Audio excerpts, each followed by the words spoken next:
Hola, bienvenidos al tercer capítulo de Entre Líneas e Ideas. Estamos platicando del Círculo de Mujeres de la doctora Tan. Ya llevamos 3 capítulos, la verdad, muy interesantes. Muy interesantes. Bueno. Es un libro que da mucho material, nos regaló muchísimas ideas y por lo tanto hoy vamos a hablar de arquitectura.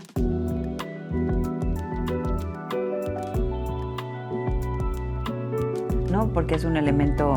Las estructuras. Las estructuras, ¿no? Porque se ve como un poco reflejado todo este esquema social dentro de la arquitectura. Es como un todo, ¿no? Exacto, sí, como que el código social dicta el tipo de arquitectura. Exactamente. Y viceversa. Exacto. ¿No? Una influye a la otra. Exactamente. Ajá, sí. ¿Qué te pareció? Pues es que a mí eso me llamó muchísimo la atención desde el principio del libro, cómo están estructuradas estas, ya más o menos lo platicábamos en otro capítulo, las familias acomodadas que se podían permitir tener estas casas tan grandes. Exacto. Con mucha gente viviendo ahí dentro del clan enorme, cómo esta parte arquitectónica refuerza la estructura social, sí. ¿No? En el sur, a la entrada de la casa viven los sirvientes, los esclavos y su gente, ¿no? Hay mucha gente ahí, también familias de los sirvientes, etcétera, ¿no? Después siguen, pues, los hijos o no la parte más alta de la estructura o del clan social. Estos viven o en la parte más elevada visualmente. Sí. Y las mujeres se confinan hasta atrás, hasta el norte, porque además no pueden salir, sí. Y allá atrás no hay puertas. Exacto. Para poder salir hay que atravesar los patios. Todos los patios. Porque todos son patios. Sí, claro. Y además, yo encontré, fíjate, que buscan... Se rige por ciertos elementos la arquitectura china y además es una arquitectura milenaria. Realmente no cambia mucho a través del tiempo. A lo mejor algunos detalles decorativos o alguna que otra cosa. El color a lo mejor aparecía más en una dinastía que en otra. Pero realmente lo que es la concepción de los espacios sigue siendo la misma a lo largo de la historia. Y arquitectónicamente los diseños siguen siendo los mismos. Es una arquitectura que influye muchísimo en todo Asia, en Japón, en Vietnam, en Tailandia. O sea, donde me digas, se ve repetida esta misma diseño arquitectónico, ¿no? Entonces, marca época, estilo, tendencia en todo lo que se llama Asia. Y buscaban justamente, ¿te acuerdas que hablábamos de la armonía, ¿no? Que yo encontré que la cultura china es esta cultura armónica. Buscan, por ejemplo, la simetría bilateral. Es una de las características, ¿no? Los espacios cercados. Todas las casas tenían que estar cercadas, ¿no? Y tenían que tener una puerta. Muy importante, la puerta marcada, al centro, ¿verdad? Exactamente, la puerta al centro, en donde tenías acceso a este recinto, pues si le quieres llamar tan privado que era la casa, ¿no? Luego eran horizontales mayormente, no eran construcciones que utilizaran como muchos pisos, en su mayoría eran horizontales y crecían por justamente esta simetría hacia los lados, ¿no? Buscaban siempre que si tú ponías una habitación más de este lado, pusieras otra habitación del otro lado para lograr la simetría, ¿no? Eso es lo que se buscaba. Y obviamente se regían por el concepto del Feng Shui. Ajá, sí, cierto. ¿No? Sí. O sea, obviamente había que orientar ventanas, había que orientar puertas, había que destinarlas. Y generalmente la orientación es sur-norte. Ajá. ¿No? Ellos buscan esta orientación sur-norte. Y tienen mucho tipo de arquitectura. Bueno, la catalogan, haz de cuenta, por la arquitectura imperial, ¿no? Que va destinada única y exclusivamente para el emperador y tiene colores específicos como el amarillo y el rojo.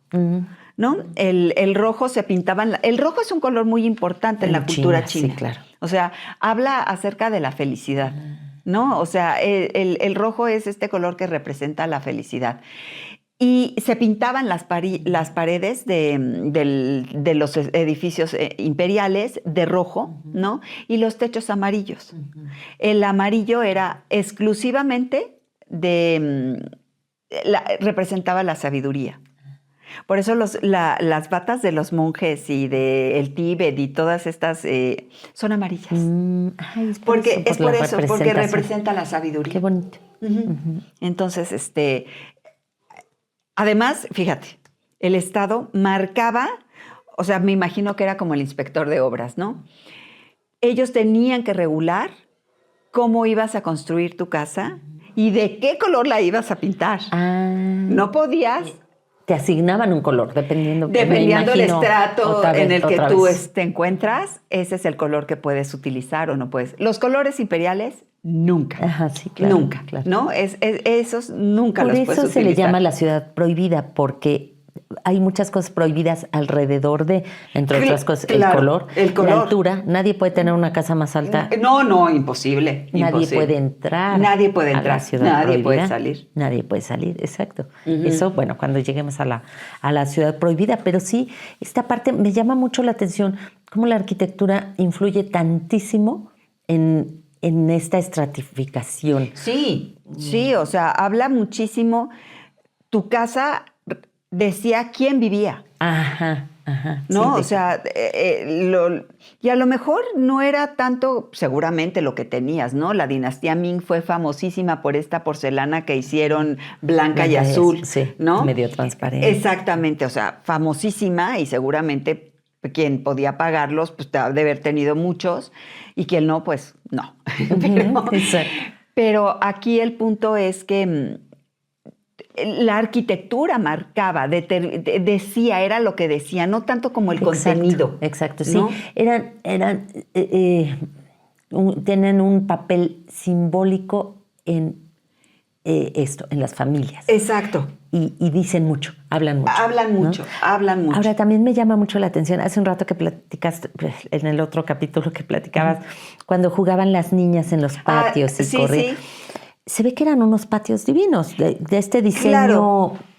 Nos remite más al diseño de jardines japonés, pero me imagino que es del tipo. Que de alguna manera es el antecedente, la cultura china, lo japonés, ¿no? O sea, entonces estos jardines en donde rompían con esta simetría, porque el jardín sí rompía con la simetría. Exacto, me los imagino. Exactamente, y el puente y toda esta cosa, era porque tenían que ir de acuerdo, tenían que imitar la naturaleza. O sea, llevar la naturaleza dentro de las casas. Entonces, estos jardines representaban a la naturaleza. Entonces, sí se permitían romper la simetría, ¿no? Sí, y también fíjate que cómo el clima determina ciertas cosas. A mí me llamó la atención cuando ella dice, ellas viven más o menos en el sur, no totalmente al sur, pero como en la zona media. Ajá. Y sus jardines son hermosos, llenos de flores, y habla de muchas flores. Y cuando va a la ciudad prohibida, que es Pekín, que es más al norte, le llama la atención cómo cambia la vegetación y cómo adentro ya no hay jardines. Claro. Son patios. Sí, y son 11 patios. No cualquier patio. Sí, ¿verdad? No. O sea, es una cosa espectacularmente grande. Espectacularmente grande. O sea, tú cuando llegas a la ciudad prohibida, es una ciudad. Es una ciudad. Son 72 hectáreas. Vale. No, pues es un pueblo entero ahí dentro de la ciudad. Exacto. Pero además está amurallada, ¿no? Es 4 torres. Parte de la tradición, de la arquitectura tradicional china es el cercado, ¿no? O sea, todas en menor escala, obviamente, pero la ciudad prohibida sí, por supuesto, está amurallada con unas paredes de 10 metros de altura, ¿no? Con fosos, rodeada de fosos, creo que con 6 metros de profundidad. Como los castillos medievales europeos, exactamente. Torres de vigilancia, obviamente. No era un recinto militar. No, pero sí tenía una parte, ¿no? Sí, por supuesto, porque imagínate que en la ciudad prohibida se controlaba el imperio, y el imperio chino era enorme. Y ahí vivían militares, o sea, todo. Pero no era... Como que tenemos la idea de que es una ciudad fortaleza, y no es una ciudad fortaleza. Okay. No, eso es lo que quiero explicar. No, sí. No es este concepto, como muchos castillos en Europa se hacen destinados a ser fortaleza. ¿no? Porque era el control del paso y ahí veías quién venía y quién se iba y podías atacar o el enemigo no te podía atacar. No, no es este concepto. Okay. Es una ciudad que representa el orden celestial, ¿no? Porque para ellos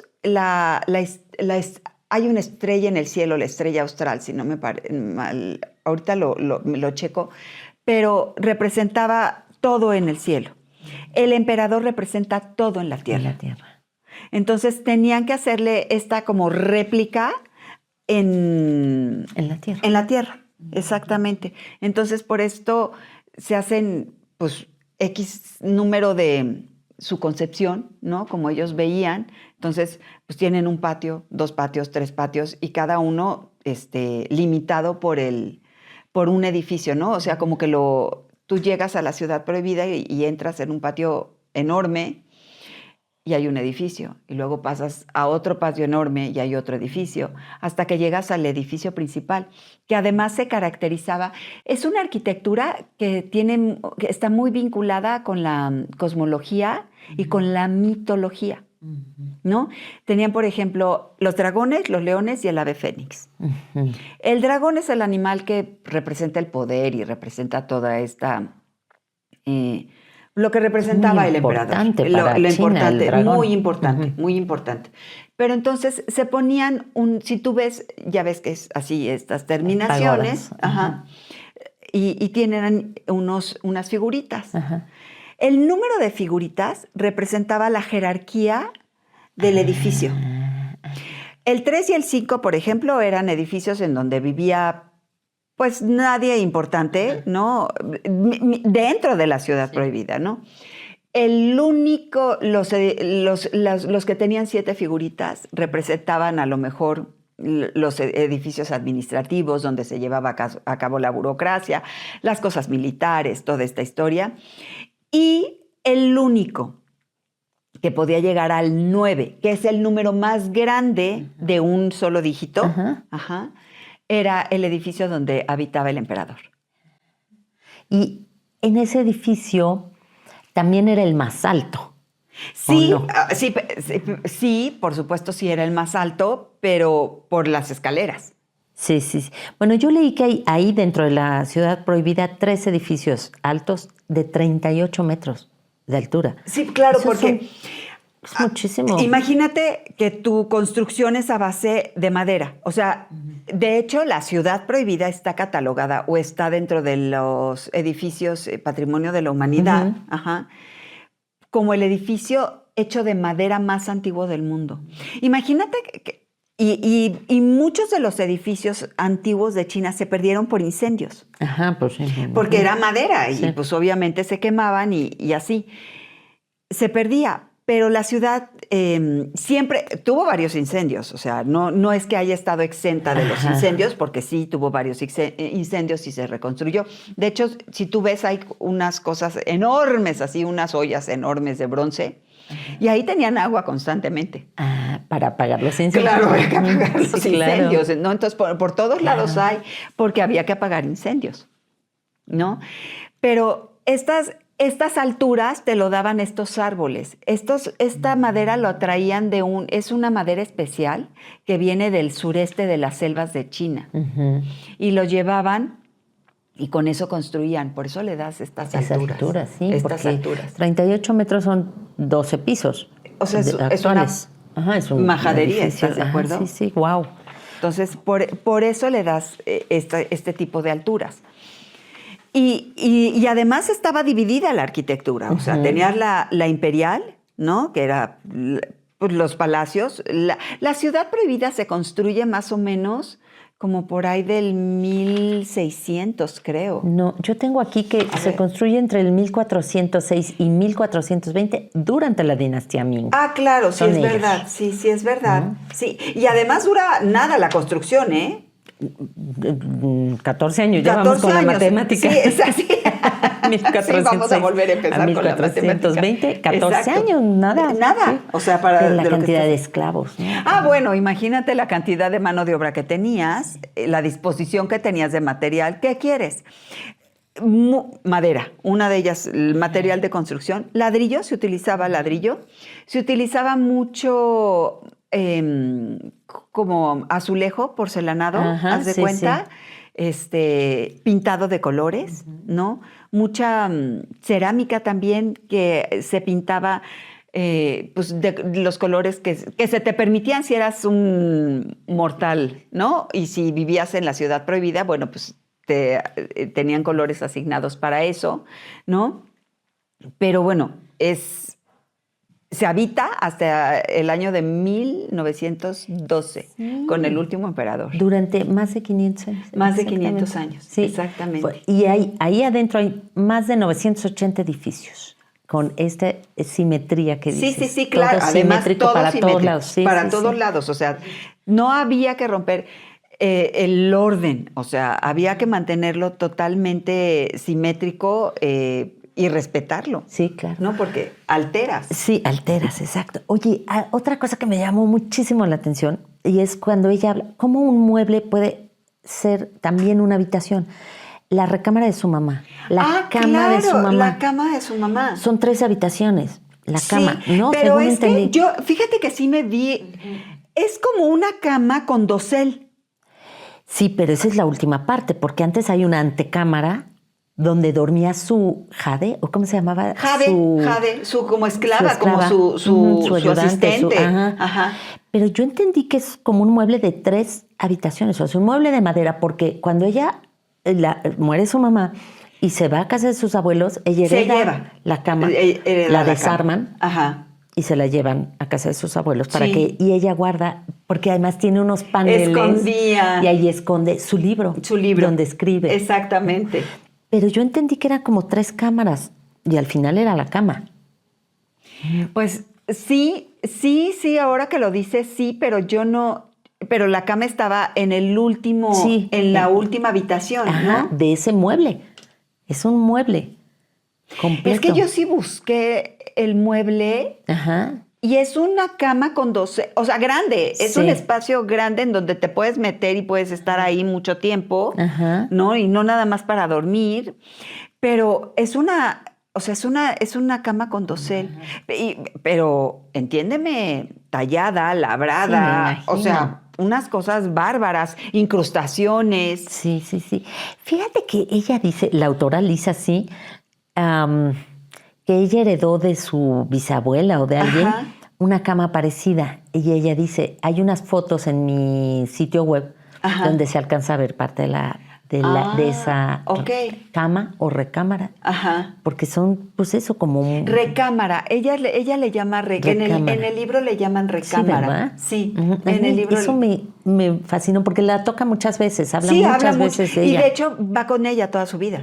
Ella, desde que es parte de ese espacio, ese mueble, va con ella toda su vida. Y durante muchísimo tiempo esconde todo lo que ella... Porque estaba prohibido. Claro. Cuando ve, ya lo habíamos platicado, cuando ve a la ladrillera, a la mujer, ¿no? Tiene que reportarla, porque además su abuela le dice que todos los casos hay que reportarlos. Sí. Y se mete a esa parte de su cuarto, de su recámara, escribe y lo guarda en los paneles que hay en la cabecera. Exacto, para que nadie... Es como un escondite. La única que sabía era Mielin. Sí, sabía que estaba ahí. Y en algún punto de la historia también se los lleva, ¿no? Sí. Sí, ella lo saca. Por algo lo saca. No me acuerdo por qué razón, pero por algo lo saca. ¿Ella, la doctora Tan o Mielin? No, Mielin. ¿O Jade? No sé. Ya me hice bolas. Jade, no sé. Habrá que volver a... Sí, no me va a costar nada de trabajo hacerlo. Si lo tuviera que hacer, nada de trabajo me va a costar leerlo nuevamente. Sí. Pero bueno, volviendo a la ciudad prohibida, se habita, o sea, en 1925... ya el último emperador ya no vive ahí después de la Revolución China, que no es la Revolución Comunista, ¿no? Es previa a la Revolución Comunista, pero el último emperador, Puyi, es el último que vive ahí, ¿no? Y sale y luego los japoneses, y ahí hay una serie de cosas históricas que no vamos a tocar ahorita, pero a mí lo que me llevó así en automático fue al último emperador. ¿Tú viste la película de Bertolucci? Claro, la del niño. Uy, pero la vi hace muchísimo. No, bueno, pues es de 1989, creo, 86. Sí, sí. Ay, claro, el niñito este. Ay, la voy a ver. Él vive ahí hasta, o sea, él es nombrado emperador a los 2 años, Puyi, y lo sientan en el trono. Sí, un niñito. Un niñito, y de hecho escondía un ratoncito y unos juguetitos en el trono. Ay, Sí, ay, sí, y cuando acaba siendo jardinero. Eso ya no me acuerdo. Ay, no, Eso bueno, ya no me acuerdo. no. Y va un día como cualquier mortal, ¿no? Después de haber vivido en el cielo y ser el representante del sol, va a visitar su palacio. Porque pues al fin y al cabo era su palacio, que ya era un museo y le pertenecía al pueblo y todo claro esto. Claro que la voy a ver. Es un peliculón. Es una joya, de verdad. Y sí, y viene mucho al caso, o sea, sí se las recomiendo muchísimo. El último emperador de Bertolucci. Sí, la voy a ver otra vez. Ay, qué bonito. Sí. Oye, ¿y tú crees que hoy en día o en nuestras sociedades occidentales también usamos en la arquitectura estas jerarquías? Sí. De diferente manera, ¿no? De diferente manera, pero creo que sí. Creo que hoy el espacio donde vives y hoy se ve mucho más que antes, ¿no? El tipo de fachada de tu casa, el tipo de materiales que está recubierta la fachada. Pero adentro, las habitaciones. A ver, yo me puse a pensar, por ejemplo, siempre, o estamos acostumbrados, pues, la habitación principal es la que sí o sí tiene el baño adentro y muy probablemente un vestidor o un closet grande adentro. Y las recámaras secundarias, así se llaman. Sí, secundarias. Puede que no tengan el baño dentro, que compartan un baño. Eso es una jerarquización. O sea, hoy podemos aceptarla perfectamente. Y yo, pues claro, si yo soy la que la pago, yo me pido la recámara mejor. Sí, claro, yo quiero el baño adentro de la recámara. Claro, ¿no? Pero ¿por qué no son todas iguales? Pues porque estamos jerarquizando. Pero fíjate. No sé si bien o mal. Sí, no te discuto el tema de la jerarquización. Pero si nos remontamos un poquito, por ejemplo, a la casa de tus abuelos, o de los míos, sí, la recámara de mis abuelos tenía baño. Pero, por ejemplo, en casa de mi papá eran 6 hermanos, ¿no? Y yo así a bote pronto me acuerdo de 4 recámaras. Y solamente un baño. Sí, claro. Es que también antes eran mucho más hijos.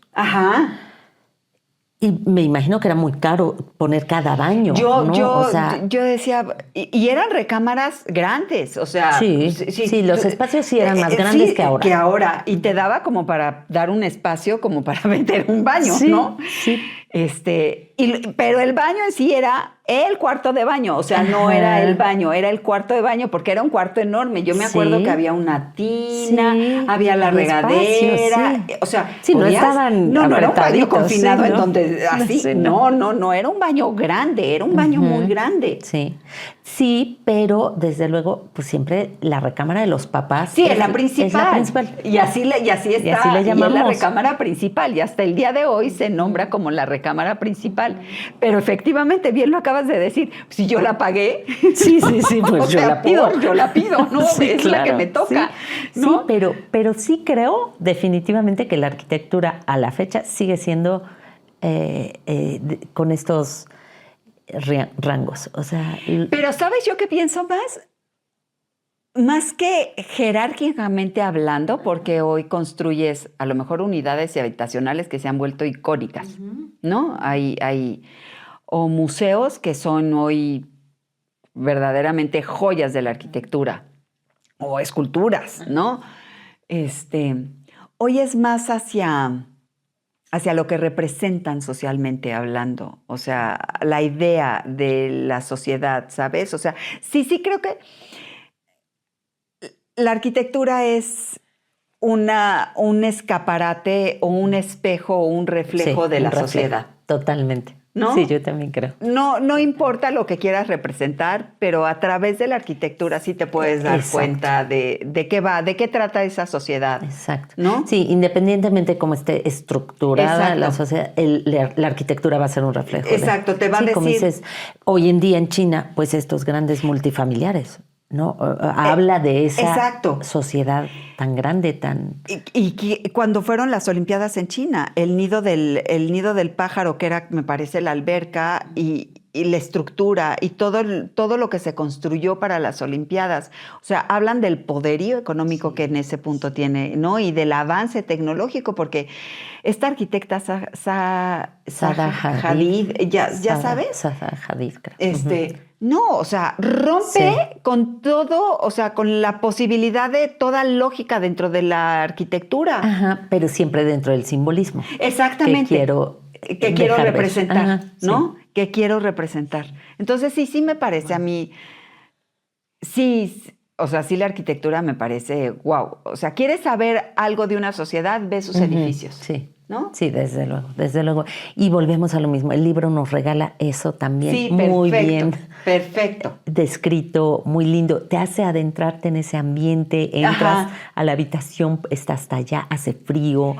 ¿No? En una hace un frío del caramba. Sí. Todo también lo maneja súper bonito respecto a la arquitectura. A la arquitectura, que además te da la posibilidad de entender y de ver, ok, por eso era así, ajá, ¿no? Por eso los jardines sí rompen con esto. Entiendes mucho más cosas. Entiendes mucho más. Sí, no, esta mujer, wow. Sí. Qué manera de escribir.